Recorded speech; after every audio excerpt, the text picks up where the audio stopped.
Hello and welcome. How are you doing? What's up, Tuna? How's your day going? Alright, I'm gonna go ahead and fade this out, because I think it'll be distracting. Let me know if you like it. I'll bring it back. But today, we are working on a project that I can't even describe how much I enjoy. We're doing RPG things, which, for some of you, you might be aware, is one of my favorite pastimes. One of my favorite things to do, playing RPGs. And we are working on a project that is going to let us do that together on stream in kind of an unprecedented way. The way in which we're doing this is through some tools on MixPlay. Mixer is the only platform that can even do this, which is very cool to me, so I'm glad I made the call there. But for right now, we're not getting into that stuff. We're not getting into that today, because that building project is still underway. The infrastructure isn't really there yet. It's not definitely not finished. But today we're working on the creative side. We're going to be working on world building. Now, I've been wanting to do this for a while, so I'm terribly, terribly excited. You know what? I want to change my title here. How do I do that? What is that? Change title? Let's see. Title? Nope. Timeout. Oh boy, oh boy. How do I change what the stream is called?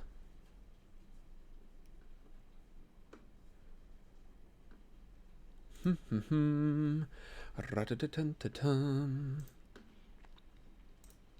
just do it via dashboard. I'm sure there's like some command for it, but just wanted to add. All right, there we go. Now, if I remember correctly, this saves it as a new video, so welcome. We're playing Dungeon World. We are just booting up our campaign, which means that first we need to do a world building session. That is where we're at today. I am super excited. We're going to be going through some questions. We're going to be going through some ideas and how this world is going to work. Now, we're doing this before we do the character building, because I think it's important to know what the world is like and what we can expect from the world before we head in and get started on things like characters. Because I want y'all to feel like your characters make sense within the world, and if you don't know what the world's like beforehand, then that might not work so well. So, how's it going today? Tuna, how you doing? I'm going to open up some organizational materials, and then we're gonna go. We're gonna go. And I've discovered that for whatever reason, at long last, the mixer chat within Streamlabs is functional now, so we don't have to deal with having an extra window open like we always do. And I've got some theme music stuck in my head. Can somebody help me with what this song is from? Dum dum dum dum dum dum dum dum dum dum dum dum dum. And I think it finishes out like dum dum dum dum. Shouldn't have freezed.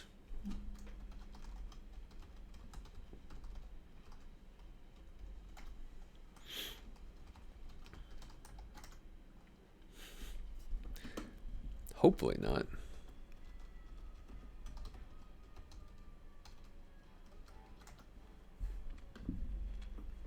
It might have happened when I changed the title. It might try to create a whole new stream of it and you have to reload or something. Not ideal.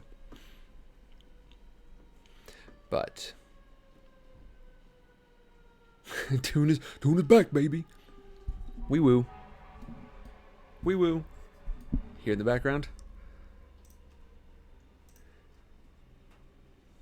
Wee woo. Yeah, I'm not sure what happened either. I'm guessing it had something to do with when I changed the title of the stream. That's okay.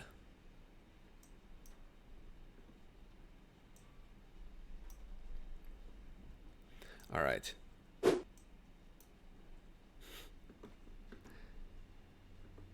So let's see, what do I want this? I want this in Nerd Games. And I'm going to use I have a template that I made for campaign tracking. So for when I need to essentially set up a campaign and include all the details that I like to have, then I use this template, and I am going to show it to you. We're going to go over to my screen share in just a moment, and there we go. Perfect. So this is a little like pre-session thing. This is just my template for it. But as you can see, I've got all the, well, no, you can't see it. Not if I've got you down there. So let's move me over here. And of course, I'm facing the wrong direction now, which is terribly exciting. It doesn't matter. But down at the bottom, we can see notes, fronts, clocks, combat, NPCs, maps and locations, faction turn, and the party. So we're going to jump into our maps and locations here. And I am going to clear all of this. And we are going to start a new page, just the world. Okay.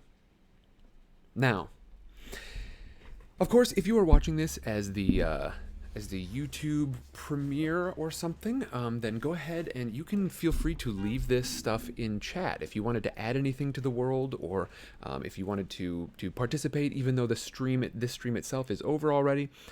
Go ahead and put them in the comments. I'll keep an eye on those videos. And we can potentially add some of that stuff into the world here. But I have a world seed, essentially. I know the basic heart of my campaign. I know how we're going to be. I know sort of the central theme, and then we're going to be expanding outward from there. The central premise for this campaign is that y'all are going to be, and I don't know what the city is like. We're going to explore that. Don't know what the world is like. Y'all are going to be arena fighters. And I want this campaign to feel a little bit like, although I've never seen it, I believe this is sort of what the basics of Glow are like. I've never seen Glow, but this is my understanding. A little bit like Glow, a little bit like Marvelous Mrs. Maisel, which I realize are very weird places to start with a campaign. But this is where I want to start, and it's the idea that you are arena fighters, and this is going to be about your lives in and out of the ring. Inside and outside of the arena. Because I think that's going to be a really cool thing to explore, and it's going to give us some great structure to move forward with.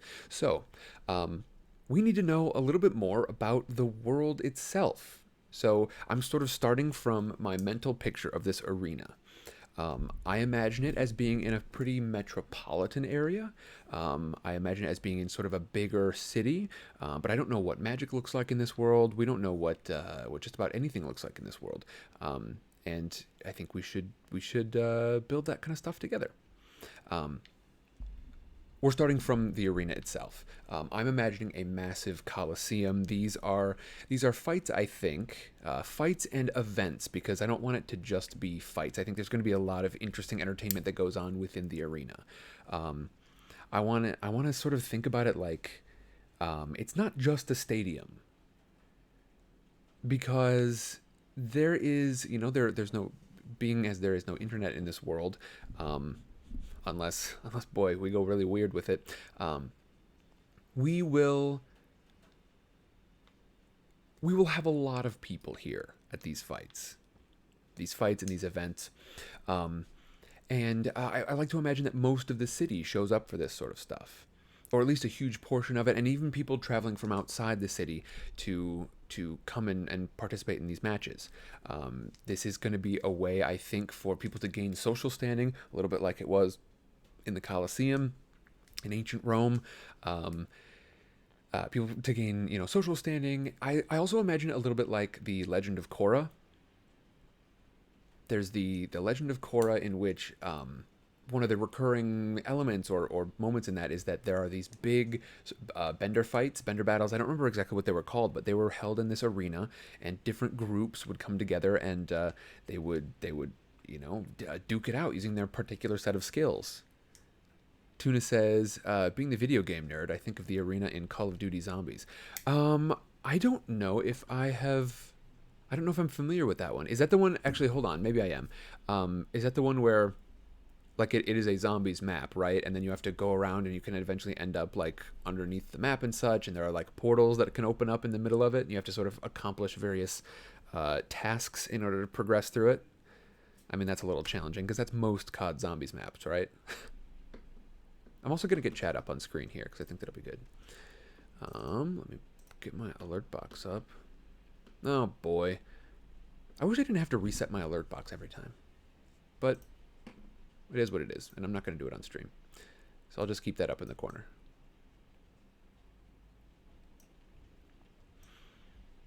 Alright, alert box is loaded in, and let's get a fight zombie tigers at one point. Okay, now that sounds cool, and that's exactly what I'm thinking here. I want it to be not just you know, a big empty pit where people fight. I want this to be a dynamic and magical environment. I've got some ideas about how it's the basis of it all.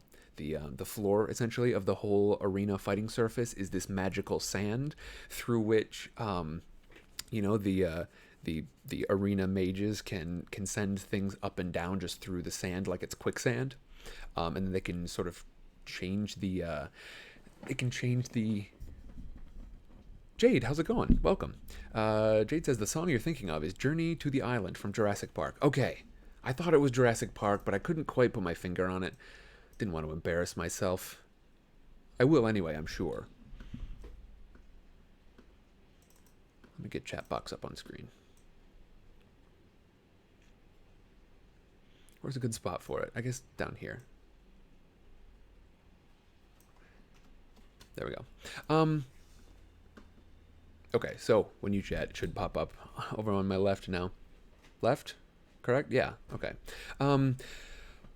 But I think I've got this idea that we could have this magical sand that the arena mages can use to lift things up through the bases of it, and there, you know, trapdoors all over the place, and a network underneath that houses, you know, other fighters and, you know, other attractions that are going to be shown later in the show here. And I don't know how often these fights are, and I don't know, and I think let's figure out a good place to start here, shall we? I think we've got our arena idea, and we're going to sort of move outward from there. So let's take a look at what the city is going to be like. What sort of city are we set in here, that we have these fights in? What sort of world does this exist in? And I think I like with I like to start with if I can, some idea of how magic is in this world. Is this a world where magic is prevalent? Is this a world where magic is sort of rare and those who possess it are very uncommon and powerful? Or is this kind of a wider magic world, a little bit like Eberron, wherein you might have magic users all over the place, each one, you know, knowing, you know, maybe a couple of fundamental spells, and they use those to sort of augment their daily lives or their craft or whatever it is they do. So we've got this organized like this for now, but I don't know. I feel like I should zoom in on this because I feel like I'm not doing y'all a lot of favors in its current FOV. That's a little better.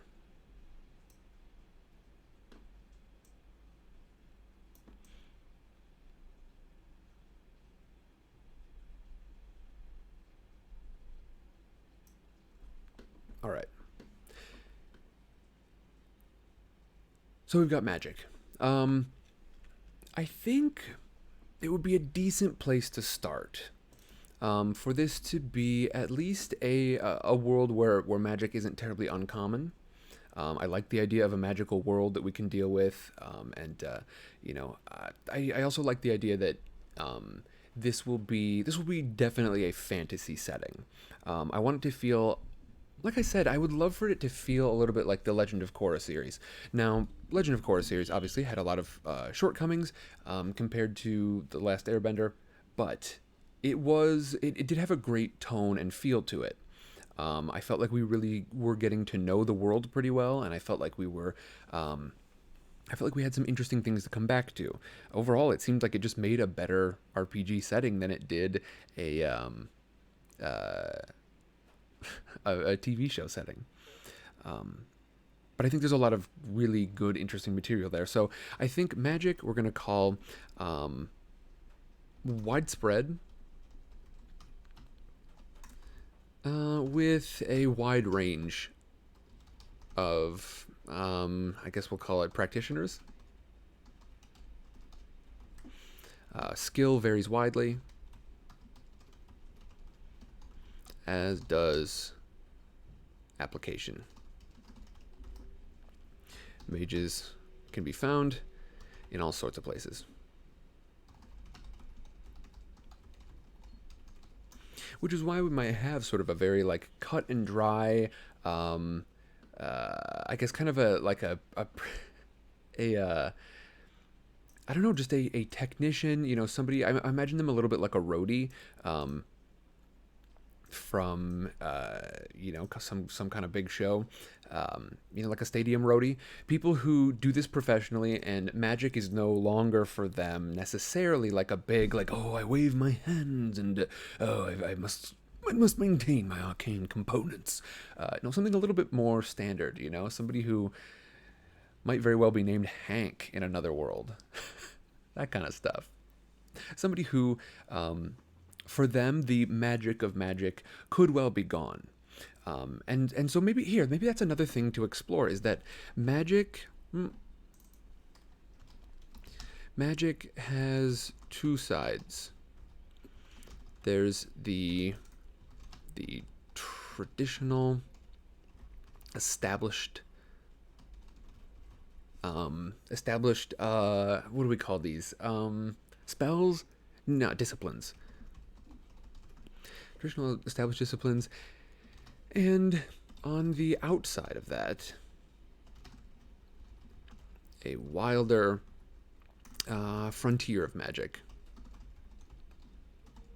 Magical study.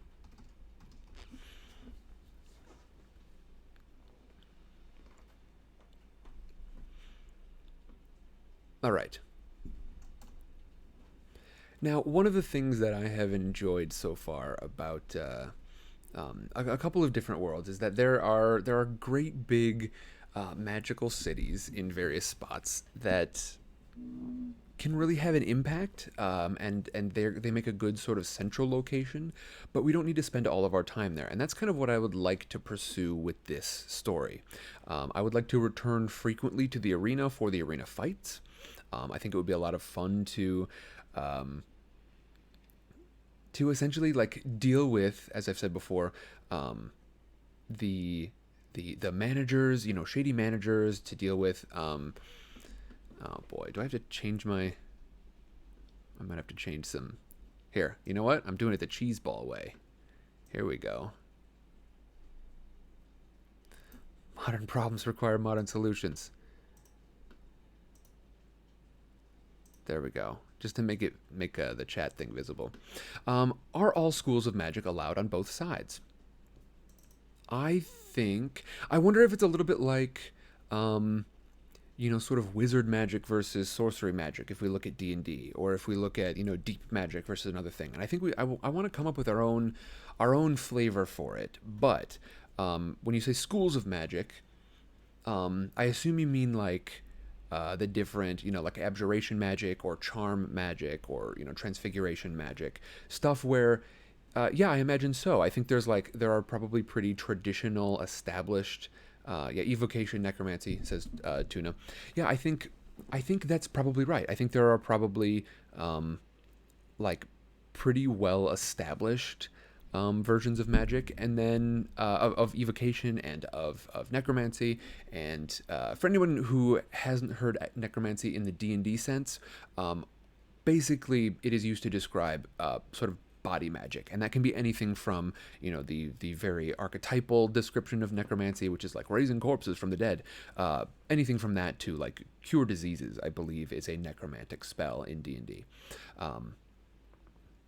In Dungeon World, we don't have to follow those lines quite as clearly, and I think I would probably try and we would take a look at our own various schools of magic. I don't think we would follow the D&D 8, but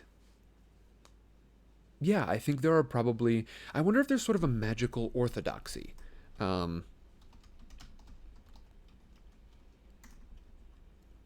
if magic over time has become less of a pursuit, like a sort of a learning experience, but we've sort of in this world stopped learning about it, and so there are basics, but there's not a lot of new magic.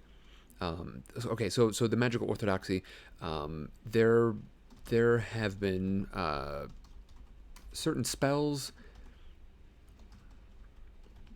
and rituals and conventions. No, I'll just keep it as spells and rituals passed down. But the study of new magic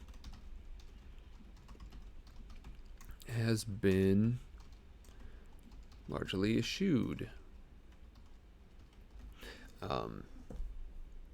And I think that would be an interesting thing to talk about again later, is like, who are the people who are practicing new magic and why?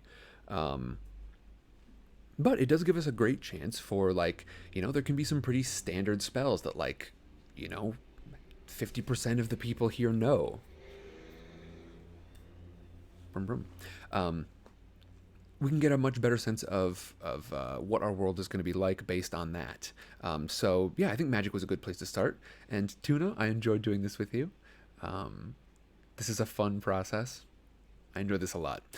So we are moving on, I think, from magic. I like to when we're getting started on world building stuff, I like to sort of touch on something, get a good seed going for that particular idea, and then leave it be for a little while. Because one thing I know I don't want to do is establish the entirety of the world up front. I know I want to go through and continue to learn and continue to make statements about it that can become true as we go through. And yeah, Tuna says, I know I love character and world building, and yeah, I'm glad you're here for this. So we've got an idea of the magic. Now let's take a look at the city around this. The city. How big do we think this is? I think in my head it has started pretty large. And not only large, but like tall. I would love kind of a city of either towers, or I want this city to be something totally unique. Whether it's the one floating city, either in the air or over the ocean, or maybe over, like, there's a sort of a series of mountains on either side. There's a mountain range on either side, and it floats sort of inexplicably between it. So not like up in the sky floating around like what was it, BioShock Infinite? Not quite like that. Ciderfish, hey, how's it going? We're doing world building for Dungeon World. Right now we're talking about what kind of city we want to hold our arena matches in. That's going to be the basic premise of the campaign. We've got arena fights going on, probably, if not every episode, then like every other episode, because I like that. I think it's going to be conducive to what we want to do here. I think it's going to give people a chance to, like, really frequently break out their interesting moves and spells and such.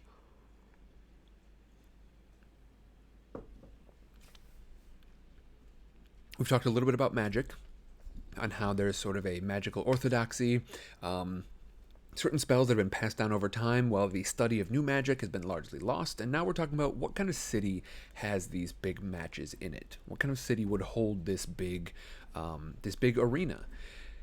I see it basically as two options. One option is the city in which our arena lies.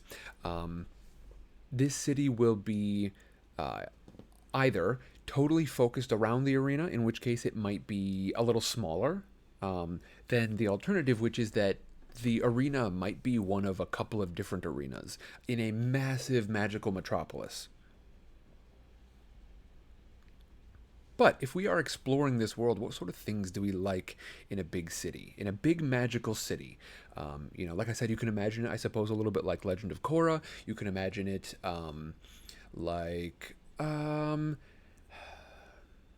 See, this is the thing. There are plenty of fantasy pieces of fantasy art, Lord of the Rings, etc. But oftentimes they're based on adventure moving outward, and I would love an adventure that can not only move outward but has some room to move inward. We start in this this big city here, and we can actually dig our way into the city, and we can get deeper into the city, deeper into the criminal underworld, or deeper into the politics of it, or deeper into the world of the fighters, who can dig in as well as digging out. Hope you're doing well, Solderfish. For our city, I think I like the idea that this arena would have some verticality to it. I like the idea that it wouldn't necessarily just be like I don't know. I don't want it to just look like the Colosseum. So whether it's a giant sphere like underground, or potentially like a something where each of the sets of each of the seating, the sort of stadium arrangement, they're set on top of these high towers, and then there's this big chasm essentially where you could like fall down into deeper parts of the city between the seating arrangements and the inner actual fighting platform, something like that. I want it to be bigger and more dynamic than simply sort of a bowl.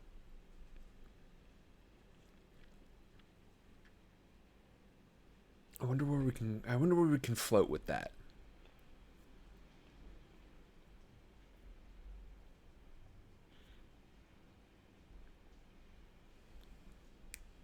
And maybe we've got a couple of different arenas to explore. I don't know. I think I like the idea of a much bigger city. A metropolis of let's see, unprecedented size. This is going to be our big city. It is going to be the big city. I think we're gonna have people coming for pilgrimages all over the place. I think this city is a place where people would come for a lot of reasons, but some of them might be coming specifically for the fights here.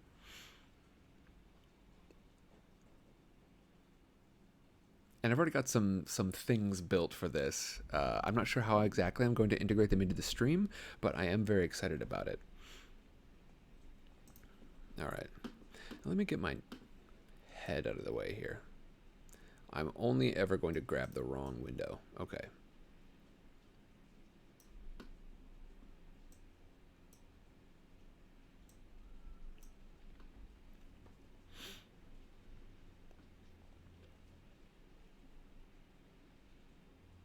Let's see.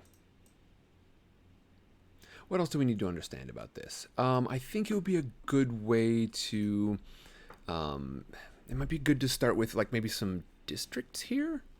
Let's see, a metropolis of unprecedented size. Solderfish says, I love huge cities. And I cannot lie. As do I. I think it's gonna be a fun thing to explore, especially as this is a large sort of magical city. Yeah, I think this is gonna be one of the large. It's not gonna be as big as like Los Angeles probably, or New York, in terms of population, but it's gonna be a big sprawl.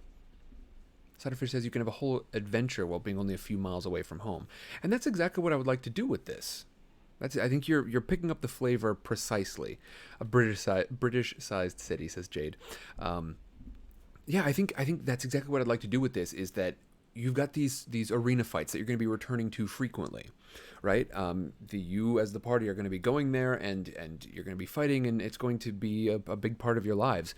But I also want to see what your lives are like outside of the ring, which is why I used some of those unconventional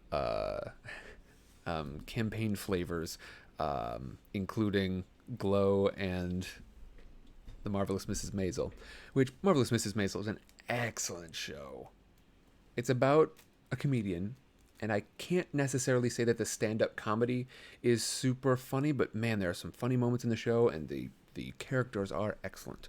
But back to what we're on. Yeah, so a metropolis of unprecedented size. And I think we're going to have these adventures a few miles away from home frequently.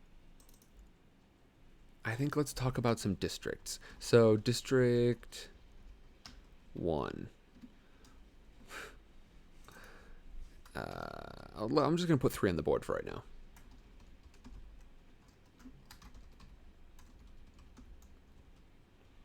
Now, we already know what a couple of them are. Or I should say what at least one of them is. This is going to be the Arena District. Oh, boy. And I tell you what. Do you want? I'm going to introduce you to a couple of GM tools that I made here. They go under Nerd Games, and I have a couple of systems that I use. District 9, I knew it was coming up. Got a Hunger Games feel as well. Yeah, Hunger Games would be a great way to look at it. So I think these districts in this are, I imagine them as better connected than those districts and a little bit more kind of wending between them, but I do think they're going to have their own unique, specific flavors. But here's a tool that I made called Bones of the Tursk, and this is a system for one-roll towns. And I do mean one roll when I say it. So I'm gonna zoom out again here in just a second. Let me be here for a moment because I'm gonna have to log into Roll20 really quick. Maybe we can use this as sort of a digital play surface and get to see our map a little bit better. Okay, so let me launch into my Mixer Quest. I do need a name for this series, by the way, and maybe we'll come to it as we sort of get a better idea of what this is going to be about and what it's like. But I do know I don't like Mixer Quest.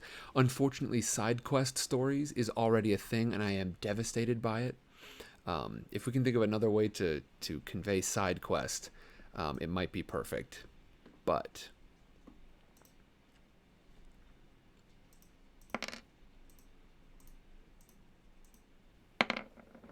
can I not have multiple ones on the board at a time? Let's see. Because this will be annoying. I gotta be able to roll them all at once. Okay, so roll.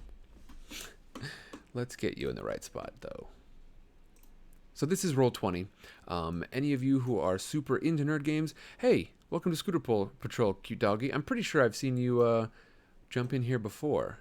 I don't think this is the first time I've seen your follow notification. Okay, is that good? Yeah, that looks good.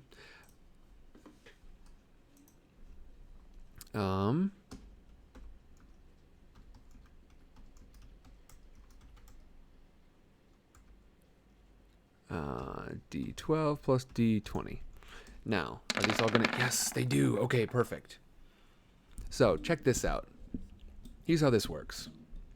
We've got a bunch of spots here on the map, and I'm hoping they will stick around if I use tools around them. Please stick around. And they don't. Okay, that's all right.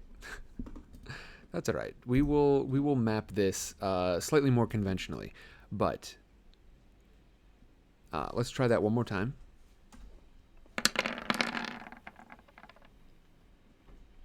Here's how the tool works. So we've got this is a standard set of RPG dice. We have a D4, D6, D8, 2 D10, a D12, and a D20. I think I got all that right. Yeah. So we roll an entire batch of these at once, and I built a set of tables and a rule set for these in order to turn this into a town. Now for us, I think we're dealing with a lot more space than just a town. So let's take a look at these as individual districts. These are designed to roll up randomized towns very quickly.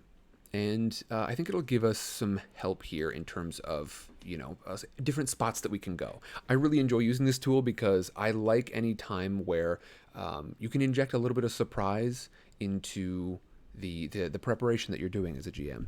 So, District 1. What sort of spots do we have? So, I believe on our D4 we rolled a 1.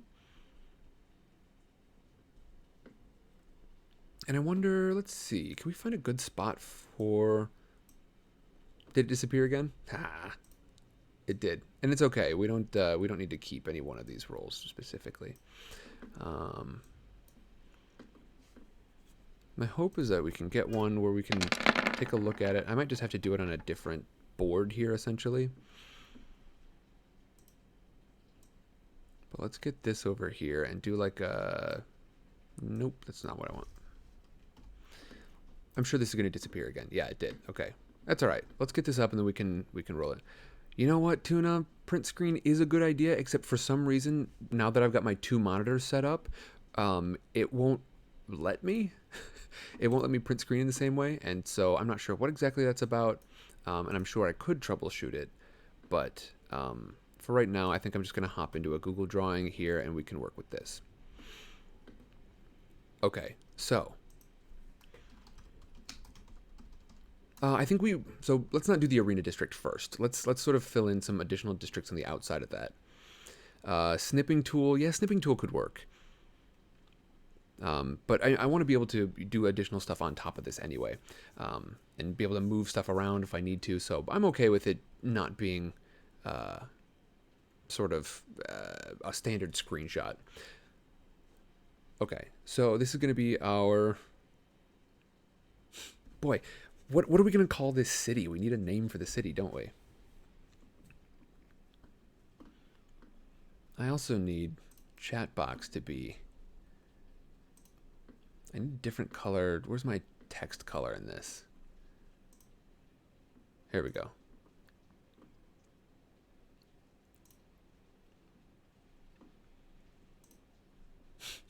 What do we like? Oof. Okay, that should hopefully be a little better. Okay, hold on. Scuteria. I don't think it's going to land on it. Jade has got, let's see, Racedis? Let's see. Racedis? Sidecar backwards. Okay, probably should have seen that coming. Let's see. I probably should have been able to suss that out. Racedis? Okay, we'll keep that on as a placeholder. It doesn't roll off the tongue. I'll tell you that much right now. It also sounds a little... Racedis sounds like it sounds like a Florida Panhandle kind of city. No, boy.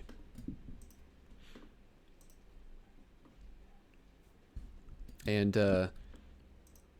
hold on, sorry. All right, sorry. I had to check a message real quickly. Yeah, Racedis just sounds like we're in the wrong part of the world. Sidecar backwards. Okay, so officially, let's make this roll happen, huh? There we go. Okay, so we have a 2 on our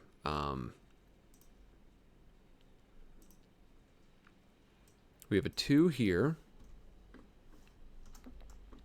We have a 10 here. Oh, and I should clarify, this is 2 on my D4. Oh boy. And then we've got a 10 on my 10.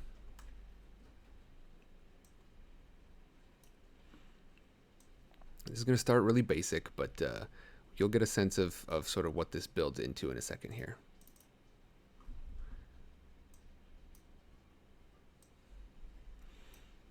So we've got these. Let's see.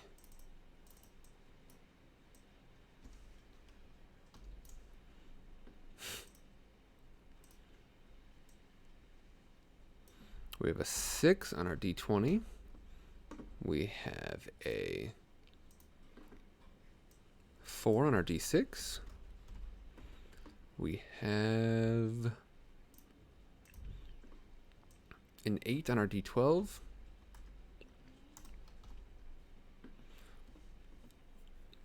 Some funky similar percentages here. We've got, let's see, right about here, we've got a 5 on a D10. Rome 2. Jade says, it sounds... Jade says, okay, out loud it sounds something more like a disease. We'll figure it out. But Solderfish says something towers, and towers might be a good spot to start there.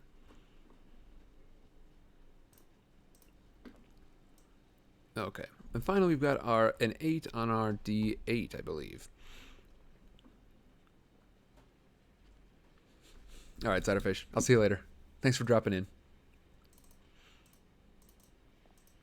Thank you for lending us a bit of wisdom. I think towers might be a good spot to go. All right. So now that we know this, we can get away from this screen and don't have to worry about it being gone when we get back, I guess. But here's the system. Essentially, we've given ourselves a bunch of locations here, and now we can take these locations and turn them into the things that they are. So this is going to be a district in and of itself. But this 2 on our D4, we go through and find the corresponding numbers. So a D4. The town square is going to be a bonfire.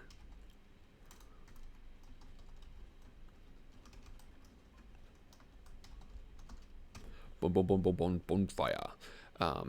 Okay, I think we'll just go in order. What's the best lodging here, or an example of it? Because I imagine that each district is even going to have its own kind of notable, like it's going to have a bunch of different taverns. If we're really going big for this, then there are going to be a couple of different inns and taverns per district. But we're sort of starting with the basics here. Okay, so lodging.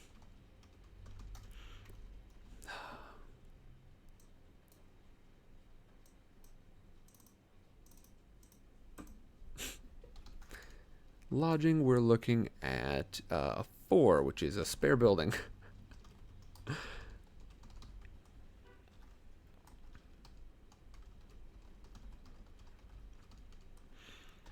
I wonder if this is sort of a hideout that the group might interact with. We'll see. On our D8, we've got, for food, what's the best spot to get some grub around here? Looks like it is a tavern. Okay. So we can build a tavern in here. And I wonder, let's maybe consider this district that we've got here. Let's just call this home.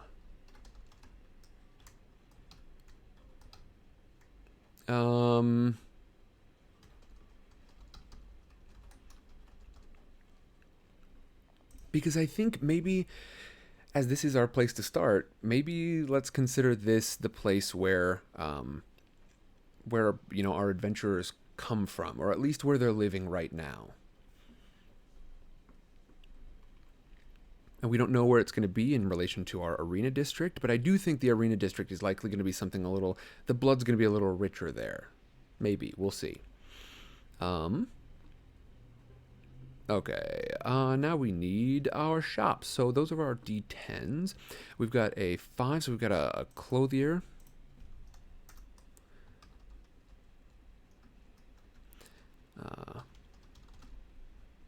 Clothing. Common or fine. We'll sort of suss that out later. We'll suss out what kind of neighborhood we're in here. And then this one is an exotic goods shop.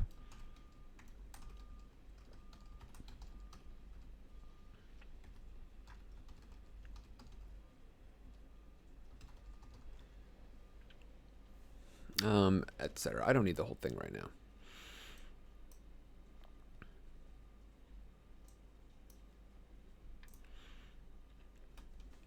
By the way, if y'all want a great example of...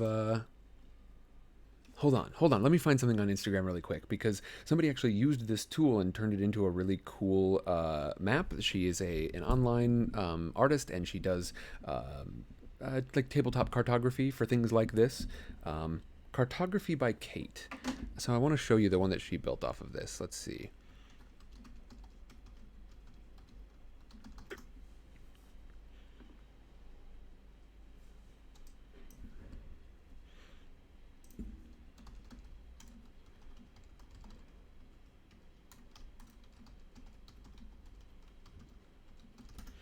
I think this will give us just an idea of how this thing could turn out. And this is a very cool map created using this system.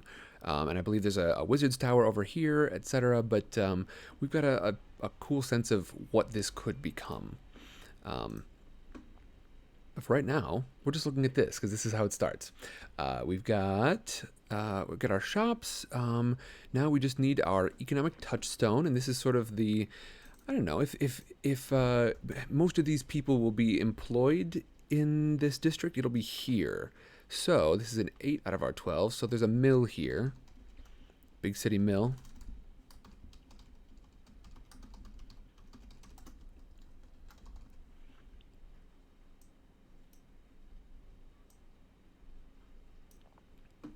And then finally our D20, and these are my favorites. These are the landmarks, are sort of, you know, points of interest.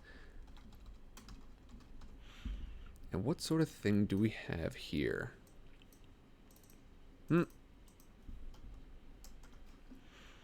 6. So we've got tended gardens.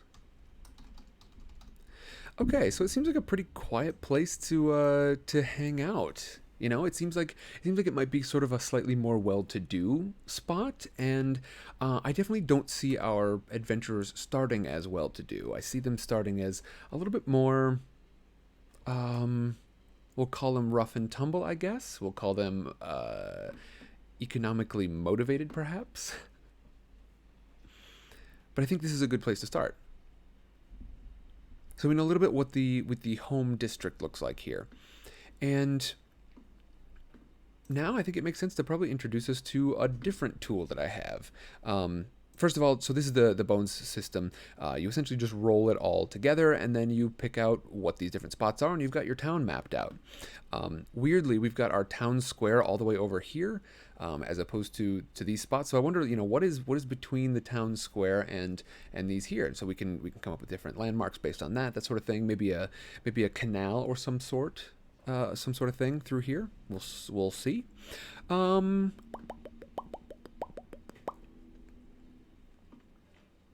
Now, this gives you just what the town is built like. It gives you essentially a bunch of empty buildings. What do you do when you need a little bit more than that? So that's where I made this system called Flesh of the Tursk. This system works the same way, except we're not mapping things in the same way. So we're going to take this, we're going to go back, and we're going to do our same roll. And I'm gonna go ahead and grab a new drawing here. Okay, we've got home district society. And if we like this a lot, then maybe we'll expand this and, you know, look at this in terms of maybe being the society of the entire city. But right now we're doing a lot of sort of random generation, and that can be fun. But the basics of this should be one where we kind of get a sense that the world continues to live and the world continues to move, and we don't know everything about it yet. But let me put a roll in here and see what kind of stuff we get.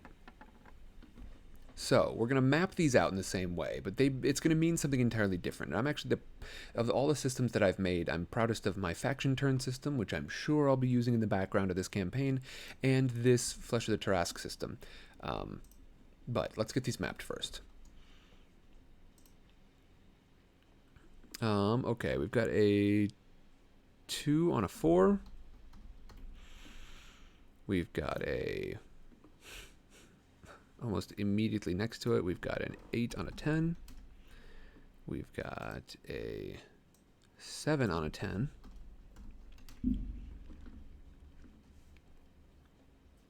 We have an 11 on a 12.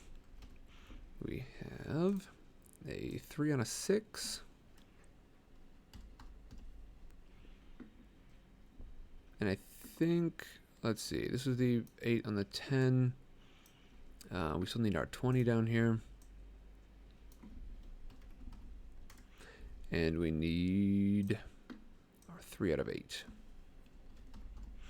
Okay, so what does all this mean? we're building a society right now. So these don't occupy physical space anymore. These are now used to relate to one another. And I tell you what, I have to decide right now before I actually look at the tables for them, which one of these D10s is the D100. So I think, let's see. I think I'll just do here. I'll do another. I'll roll a D4, and if it's the higher one, then the higher one's going to be our D100, and if it's the lower of the two, so if it's a 1 or a 2, then the lower of the two, so this one right here, it's going to be our D100. Okay, so it's a 4, so this is our D100. So this is technically a 70 out of 100. Roll a D2. Yeah, I guess I could have rolled a D2, couldn't I? Yeah, what does it look like when does it just flip a coin?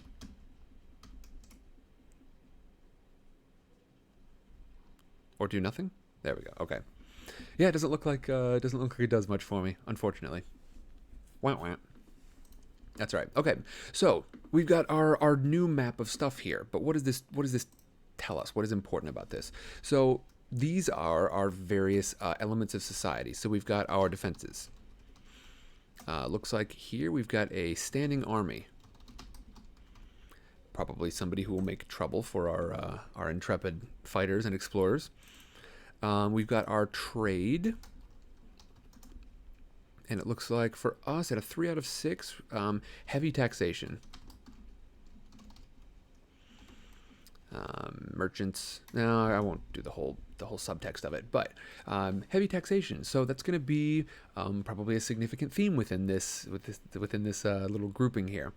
We've got D8, which is going to be crime. 8 out of 10. Wait, nope. This is a 10. I'm not looking at my D8. So here it is. This is crime. Why did that one convert to 3/8? I guess it doesn't really matter. As long as I got the location and the outcome. Okay, so a 3. Corrupt governance.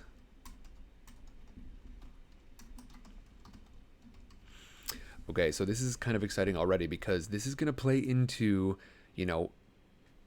I know for sure I want to play an interesting and kind of noir-esque city, just in terms of the people who populate it. So I already knew for sure there were going to be some sleazy deals going down involving the fighters, and you might get paid to throw a fight, or you might get paid to take a fall, that kind of thing. Who rigs these fights? And it looks like maybe some people who this heavy taxation can sprout up some crime, and the corrupt governance is definitely going to be involved. So you might have a the governor of the district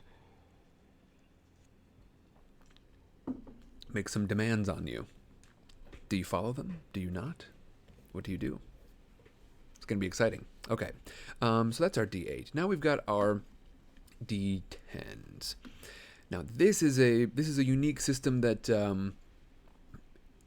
can take some finagling, but we start with our D100 here, and we've got a 70. So beliefs, they are awaiting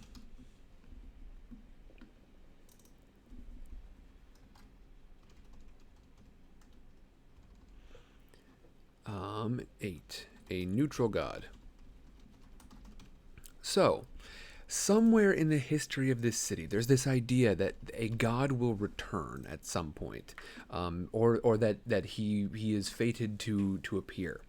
And I think this god, we'll probably be dealing with this, maybe not so much in terms of like his imminent return, but how it impacts people that they believe that this god will be coming up, and what kind of god is it? We know it's a neutral god, but that can mean a lot of different things. So we shall revisit this, and I'll show you kind of how the rest of the system works. It's just a simple 2-page system, essentially, front and back. One page front and back. Okay, so what is our governance? What kind of governance is so corrupt? An 11 out of 12 is a republic. Oh, perfect.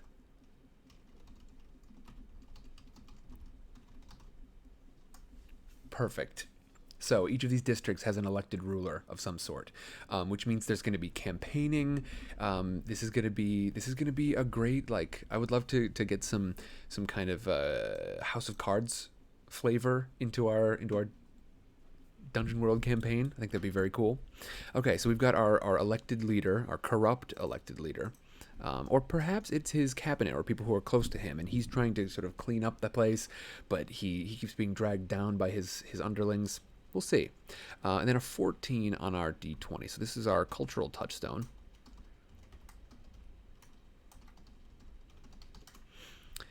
And what do we have? 14. Uh-oh. Addiction.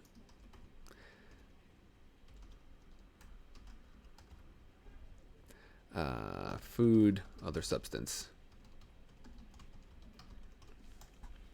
Okay, so perhaps this area is suffering from some sort of, it might be magical, it might be just simply an exotic form of substance, and people are becoming dependent on it, or they have been for a while, or maybe, let's see, maybe the former champion of the arena is high up in the government. Holy crap, that's a great idea!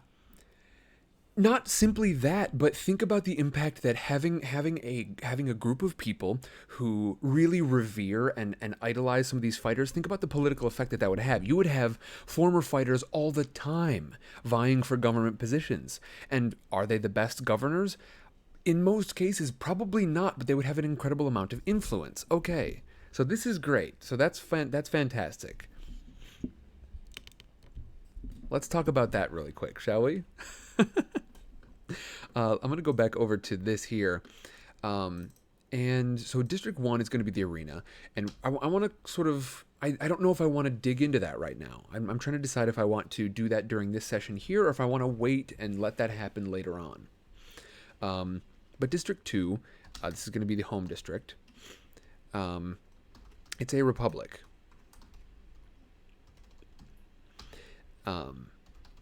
It's a republic constantly hampered by, yeah, Tuna says you'd be electing reality stars who got famous in rigged shows. And I think that is some grade A material right there. Okay, so it's a republic constantly hampered by washed up, or retired fighters. Not washed up, because they don't have a lot of popularity, but by retired fighters.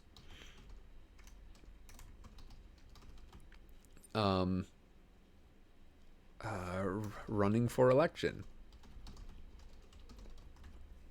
And they would have a deep understanding of sort of the fighting world and the impact that it can have. So we would have, people who are probably active campaigners making statements in the arena. You might have, different political groups trying to gain influence by, canvassing the arena, or we might get that as some flavor during or after a fight at some point. That's good stuff. Okay. Now I'm going to see how this all pans out, and then we're going to see, like, do we want to sort of let this be the overall flavor of this whole city, and then we will sort of parse out different things within that. Let's find out. Okay, so here's our basic map of ideas, and then here is how I've designed them to interact. So there's affiliations and disputes. Affiliations are two dice that landed close to each other, and those are designed to reflect ideas that are closely mixed, closely tied. We don't have it up right now, but if I remember correctly, like, this is a pretty good representation of things. And our two closest together were the defenses in the standing army and the belief in the neutral god. So the sort of link here, and let's see, can I make a decent, what's the best way to do this?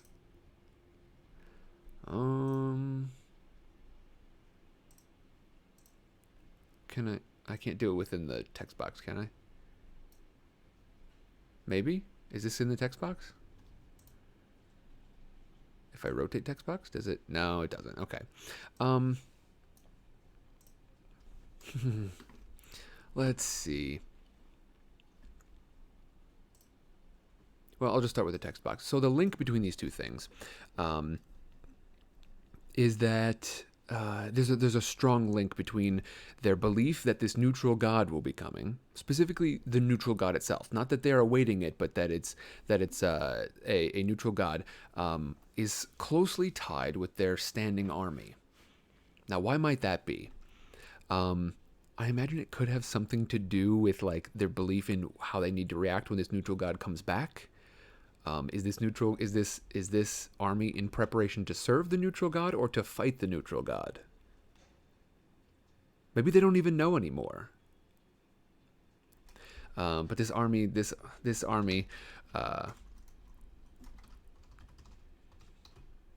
formed to await the god. Oh man, that's gonna be weird. What do they do? Why are they waiting for the god like this?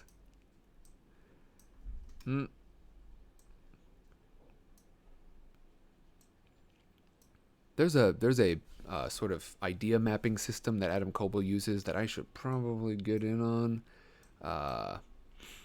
Let's see. But I don't know how it works, so honestly it might be this, and he might just be using tools that I don't understand yet. Okay. So, these are ideas that landed close together, so they are closely tied. So there's an army that was once formed to await this neutral god. Secondly, disputes. So which of these dice are the furthest from one another? It's either going to be these or these, maybe? Let's see. So there's one, and then, oops.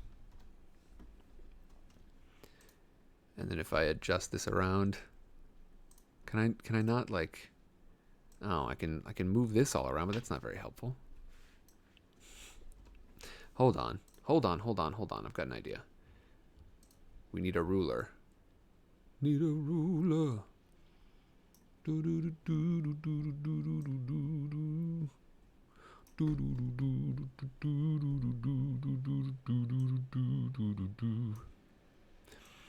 Okay, we can call that roughly centered. Now, oh boy, this one's going to definitely be further away, isn't it? It is. Okay, so these are ideas that are oppositional to one another. And Tuna says statues that can be activated by a spell, maybe? Okay, so this is another interesting idea. So yeah, the idea that maybe the standing army isn't like there aren't soldiers walking around. They are sort of an army like frozen in time.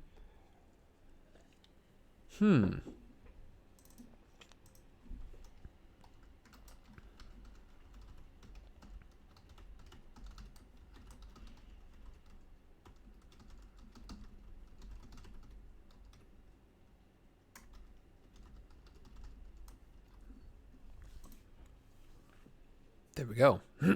Statues activated by the god's return. I don't know where we're going to land on this yet. Because I also like the idea that they are an active military force and that they have, they're essentially the police force of this city. And they've got this, ancient order sort of flavor to them. They're not just like town guard. They are town guard of the neutral god. And we'll sort of figure out what the neutral god is like later. As we keep playing, but like, why were they originally here, and what does that mean for their interactions with people like our party?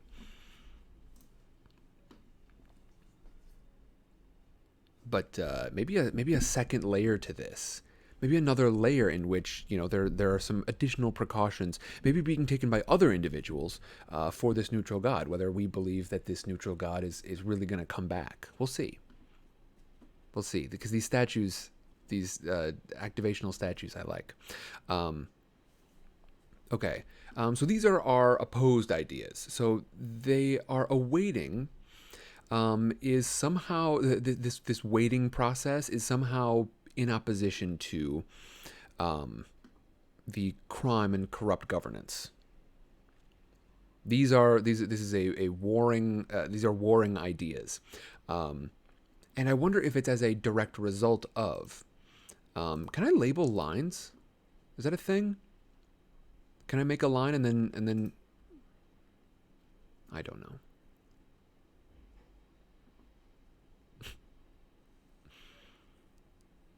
I'm just wondering, like, is this the same thing that he's been using? Because it's reminding me of it. I feel like I could pretty well just yeah, this might just be it. This might just be the same tool that Kobold was using. In which case, I don't know. I'm not going to edit it all right now. Maybe I can clean this up later. But at least for these two, I'm going to put down.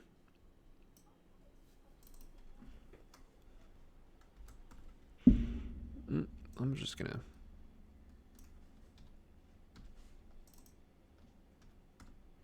There we go. Okay. And let's move this where it needs to be. And the reason I'm doing this right now is because this particular line is going to be a long one. It's going to kind of weave through stuff, so I want it to be semi-organized at the very least. So let's connect it to this up here. And can we label this line? Comment? Doesn't look like it. That's okay. Maybe we'll just put a smaller shape in here somewhere. No, I'm just going to throw a text box on here. Don't want to fiddle with it right now. So what would cause these two things to be opposed to one another? What is it about the corrupt governance that hates this idea that they are awaiting this god? What is it about the waiting process that has contributed to, well, not contributed to crime, but that has directly opposed crime? Maybe the idea is that this god will clean up corruption.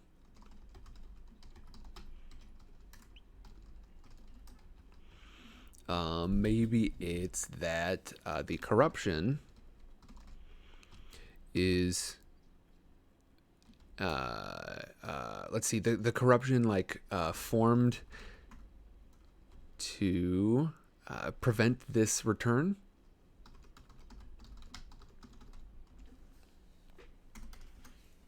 Some options.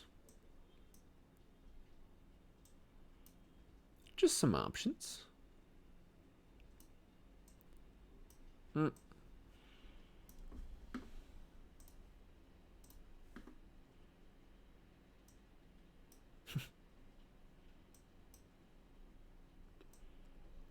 Get this moved into place. Okay, so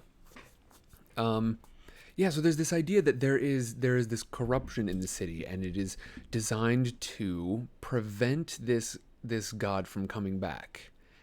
And you know what? Maybe we could pull some influence from genuinely one of my favorite horror movies, even though there are a lot of people who don't like it. A lot of people who like horror movies. I can't say that I really like horror movies, but I liked this one, Cabin in the Woods. And I'm gonna, I don't know, spoilers for Cabin in the Woods as long as I keep this up, as long as I keep my hand up. So, you ready? Here we go. Get out of here or mute me. And then when I put my hand down, it'll be done. So, in Cabin in the Woods, there is this idea that they're doing this sort of Cabin in the Woods thing. They are engaging in the like a ritual sacrifice, essentially, of this specific type of group of young people to this elder god down way below the earth. And I wonder if we can steal a little bit of that. I wonder if the arena is part of an effort to essentially spill blood for this ancient god in order to prevent it from coming back in some way.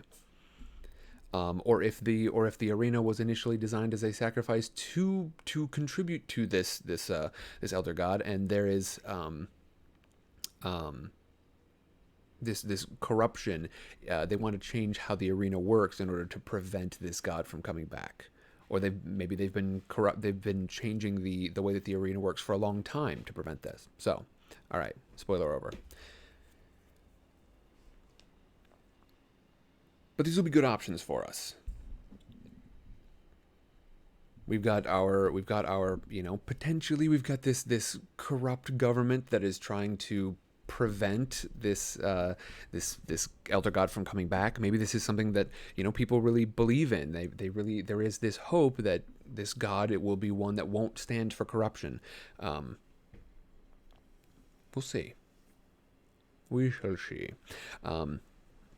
Okay, now there are some additional systems for use with this. We've got the history axis, where we can read this whole thing as a left to right kind of scenario.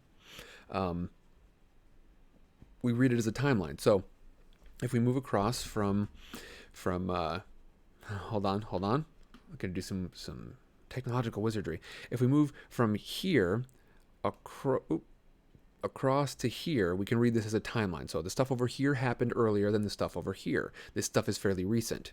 So let's start over here, and I think this is a great place to start because we've got this awaiting this elder god at the beginning of our timeline, and I think that is perfect. So let me put let's see, where do I want that? I want it to be visual on here, so let me... So the belief in this god came first. Let's see, sometime long ago. And remember, both the beliefs and the standing army and this, this all happened on the earlier end of this. So the foundation of this city, of this society, are steeped in the idea that this god will return. The army was formed early.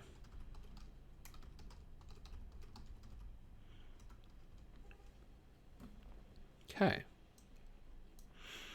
And then as time went on, this was this became this sort of infiltrated the society a little bit. It really influenced a lot of the growth of this city or this district at the very least. And then just other things came up. For instance, the trade, this heavy taxation idea came a little bit later on, and somewhat after that, this addiction influence in society came along, and then a little bit after that, we had an elected ruler. And then finally, this crime and corrupt governance. There does seem to be a flow here, right? We've got this very the god itself is neutral, but it's a very sort of lawful feeling of like dedication to this deity returning. So we've got this sort of lawful angle of this god returning, and then we've got this army formed, which we don't fully understand, but the pattern really starts here. We've got this trade and taxation. This trade is the taxes are heavy here. This is a very sort of authoritarian thing, and as a result, we get into lots of addiction and substance abuse. And then as a result of that, sort of, I imagine that is what brought about this idea of this elected leader, somebody who the people can trust. Right? Somebody who the people can trust in order to really treat them fairly. And then we are now on a downswing, it seems, as our most recent. I feel like this is a pretty great flavor for the entire city, so I think we're gonna call this the entirety. We're gonna call this the society for the whole thing. Just a foundation for it. But we've got crime and corrupt governance is a very recent idea. And I think this is we're now on a downswing. I think let's take a look at this as if things have been pretty fair so far. The Republic is a fairly new idea here in this world we're creating. and it's been working well probably for a little while. But now we're starting to get that influence from former reality show stars, essentially, former fighters who want a bit of influence, and they're used to a pretty hard life, and probably including a decent bit of substance abuse, etc. And so we've got corruption is starting to spread, starting to take root. The Republic is, let's see, the Republic is a little less fresh than before, and corrupt people are seeing ways to take advantage.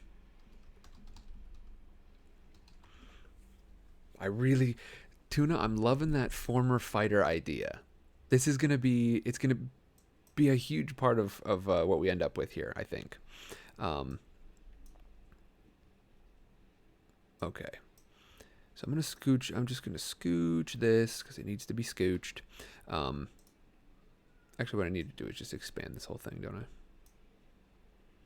There we go. Just give me a little more space to work with. Okay. And then I'm going to bump this over.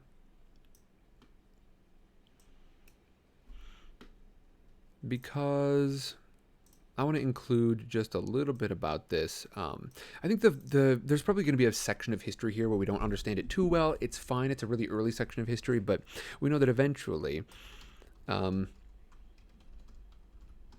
taxes became too great. And I wonder if there was sort of a religious element to this, people, this heavy tax that would all be funneled into the church, ostensibly to prepare for the coming of this neutral god.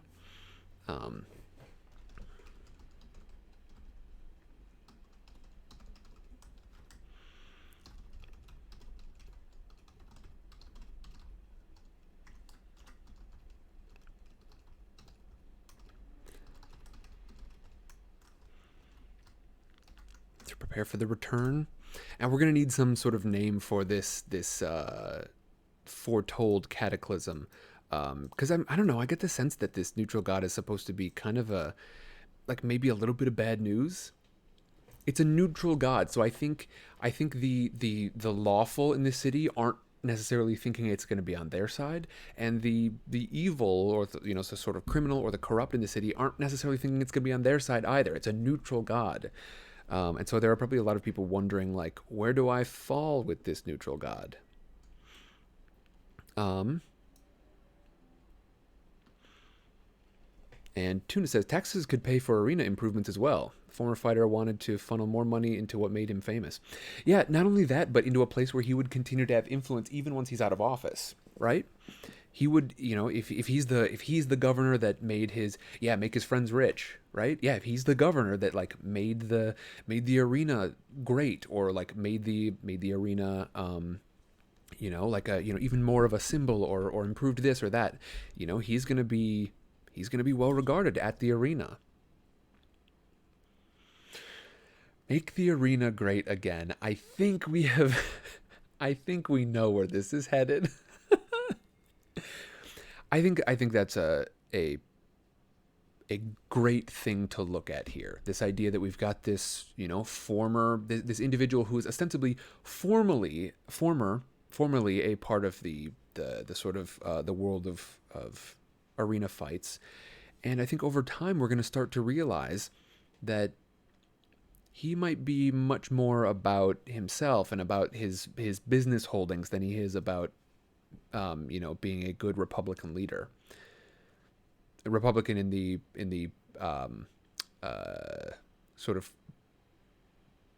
precise sense, not in the party sense. A good leader elected in a republic. So, but yeah, I think we had the heavy taxation, which taxation led to substance abuse. Taxation led to let's see.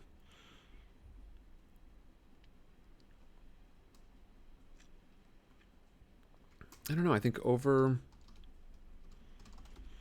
overtaxation, um, and maybe they're not related. You know, we find these are pretty far apart. So maybe this isn't a 1-to-1 down to here. Oh man, I don't think it's not a slip. I mean, that's the technical term for it. But I don't know. All I do know is that as a response to taxes and social turmoil of addictions, the city pushes for elected leaders. All right. Cool. So we've got our timeline. And then finally, here's our hierarchy axis. The way that I designed the system to work was to make one role, and you could really build out an entire society and kind of a history of a place with that one role. And I think we've illustrated here. It's working for me right now. I've had a couple of roles. A couple of these things don't interact perfectly with one another, and I'd love to fix those, but this one's working well for us. Our history axis. So, nope, our hierarchy axis. So we've read it from left to right. Now let's read it from bottom to top. Top to bottom, bottom to top. This is going to give us an idea of sort of the strata of cultural, of society. There are different classes within this, and who are considered kind of the upper class and who is considered kind of lower class. Right now, it's making a lot of sense. Which of these ideas are associated with sort of higher class individuals or upper caste, or caste, C-A-S-T-E, upper caste individuals, and then, you know, who's associated with lower caste individuals. And you know what? It's making a lot of sense so far. This abuse is mostly related to, it seems, the lower class of people. I'm gonna have to just inch this out bit by bit so we can get it enough space to include some additional notes here. But yeah, I think this makes plenty of sense. I think we're looking at this in a pretty traditional way. You know, I think, you know, substance abuse often manifests most heavily at lower lower income or lower like low people with less support in their lives. You know, people who aren't benefiting from a construction of society as much as, say, corrupt governments are. But it looks like we only, hold on, let me get these in here. What am I going to use? Just more rectangles, I guess, whatever.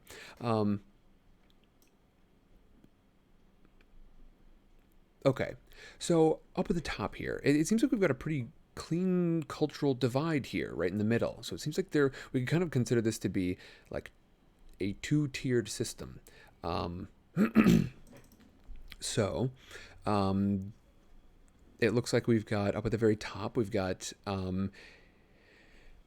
this is interesting. So we've got our two different levels of society here, and our top level, their belief is that this is sort of an awaiting kind of thing, and then down at the bottom, in the lower cultural strata, we've got the belief in the neutral god. So remember, these ideas are designed to interact with one another. In my system here, the 2d10 are both in the same set of tables here, and the one augments the other. So these are two halves of the same idea.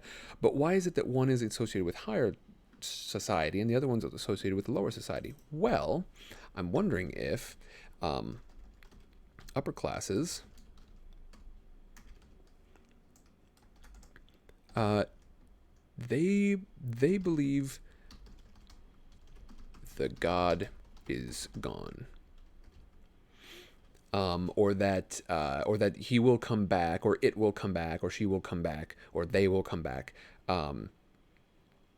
they believe that they aren't here, this god.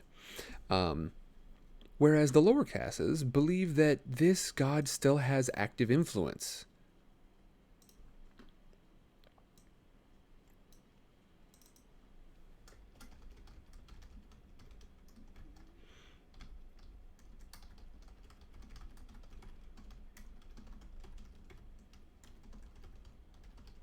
In the world. Okay, so they've got that belief. As such, I think a lot of them are more more motivated to join the God's army. And we will come up with a better name for them. They'll be like the Revenants or something, you know, people who we'll come up with. Honestly, I kind of like Revenants, or like the Revenant host, the Revenant company. Revenant company is not bad, but just this group of people who are dedicated to serving this god directly, or possibly opposing them directly, like if they believe that they're coming back soon. But this is the idea, you know, these lower classes would be much more incentivized because they believe strongly in the neutral god, whereas the upper classes believe that, yeah, the god's there, but the waiting is the more important part to them. Okay. Less supported. Don't benefit from the taxation.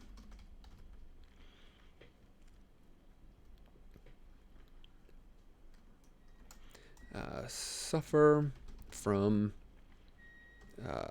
substance abuse. And I think this is ultimately where we have landed with this. We have got a lower class that is undersupported and doesn't benefit from the taxation. I think we've sussed out that the upper classes here, we've got our heavy taxation up there, so the upper classes reap the benefits.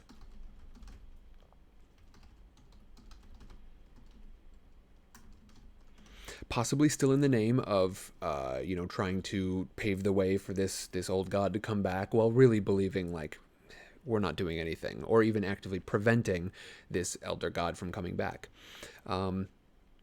Looks like the governance tends to be the elected leaders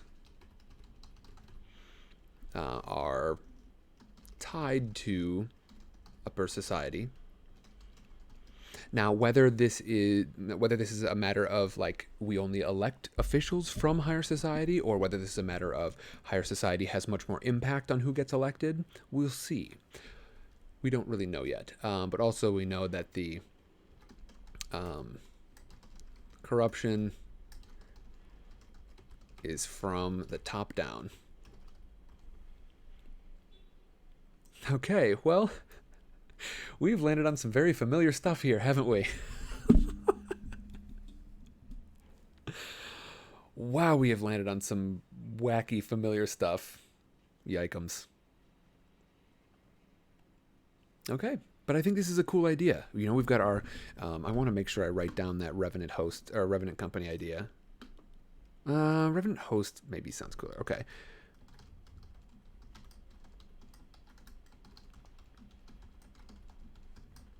But this is that standing army. I'll just add it as a note in here, won't I?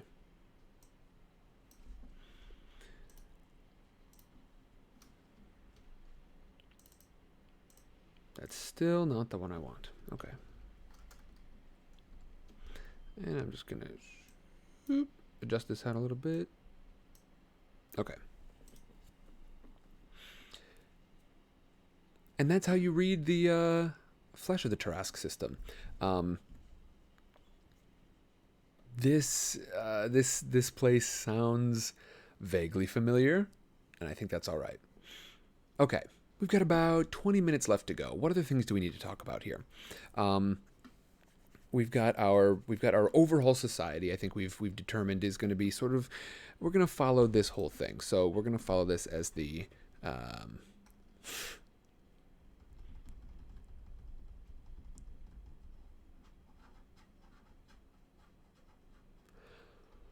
Oh boy.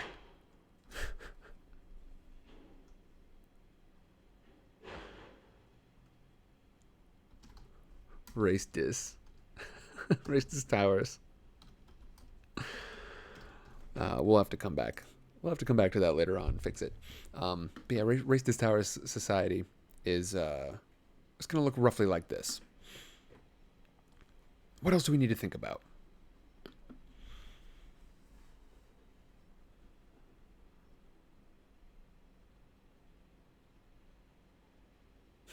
Interesting. Yeah, Tuna's dropped me some very small whispers here. I think this is good. I think we're on a good track here, and we've got some interesting ideas to pursue. I want to go back to here just because I really enjoy looking at it. First of all, but secondly, let's have a quick reconnoiter here. Yeah, that whisper function is pretty handy. So we've talked a little bit about magic. We've talked about the society and what this district looks like. I think we're going to probably get into it, and I am going to be doing a lot of sort of around the table world building. I've talked about this before. I think there's kind of like basically two types of RPG. There's the behind the screen RPG where basically I dictate everything to you and you just react to that. And then there's the more around the table style, which is wherein I would, I might ask the question like, hey, who is the governor of this district over here, this other district that we're going to go to? Or, what kind of weapons do the revenant host carry? That kind of thing.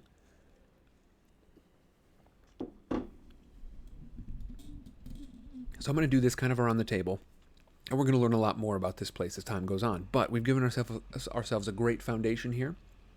Let's see, what else do we need to talk about? Anything else that we should cover right now? Because next time we are going into character building. I think I'm going to keep it really open in terms of like races and such. I think this is a great opportunity to explore just about any kind of race, and we can talk about what special moves that might allow you if people choose a special race. I'm open to it, but I'm not necessarily going to encourage it because I think it would be great if we could kind of stick with the playbooks here. Kind of as much as possible. As a matter of fact, I might walk that back and say that while there will be a lot of different ones in the cities, I want to start with basic Dungeon World. I want to start with it as straightforward as we can be here. But we are next time going to be choosing what 3 classes are going to be represented here. So we've got a barbarian. Well, I'll just read from this list because that'll be easier. We've got barbarian, who, I think we can probably understand a lot of these tropes, but if you don't, definitely go ahead and show up to the next stream in which we will talk about some of these in depth and we can build up these characters using, I'm going to be using, polls and such so that we can all build them together, and then, y'all can feel free to start to join these different teams. I'm going to have that mixer set up, the mix play set up there, and then we're going to be using private Discord channels to do some of our kind of behind the scenes organization, or off stream organizations, I guess one could say.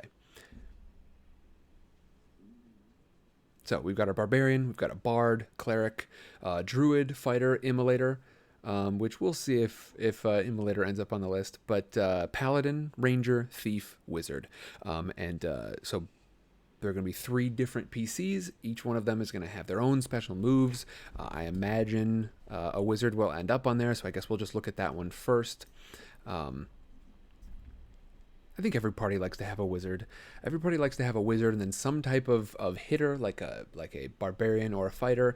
And then the third one is kind of it can be flexible. It might be a healer, or it might be, a bard, somebody with some charisma type abilities, might be a rogue, somebody who can sneak around. But I will be building this campaign such that any combination of characters can work. So if all 3 of you want to play wizards, we'll do that, and I will build it such that can work fine. But yeah, we've got our wizard, and we've got all of our different moves that we're going to take a look at. I'm going to be building these such that you can control them via chat, or rather via mixplay. I'm super excited about that. I've been working on that really hard, and it's a little bit like building an app, essentially. Kind of sussing out like roles and how to assign them and what buttons do what things to allow you to participate, but to prevent goons from coming in and wrecking our house. But yeah, we're gonna be building these characters next time, and then the session after that, it's going to be opened up, and we're going to play Dungeon World here. So I hope you've enjoyed this today. I hope you have a great week. I don't know what happened, but for some reason I thought it was much later than it was. I think that's all right. I think we've got a good foundation here. And once again, if any of you do have additional input that you want to give on the world, I am going to continue to listen as I've got this video posted. We can go ahead and comment on this video, comment on any of the previous videos. If you've got ideas for world building stuff, go ahead and put them here. Later on, if you've got ideas for character building stuff, go ahead and put them on that video. But I will continue to listen as we proceed with this. Additionally, I'm going to take suggestions via the RPG channel inside the Discord. That'll be a good spot to get in contact, and we can proceed and start to play. Not next week, but the week after. So I hope you all have a good week. I'm going to cut it clean here, and I will see you next time for some character building. Very exciting. Very exciting. I hope you have a good one. Bye-bye.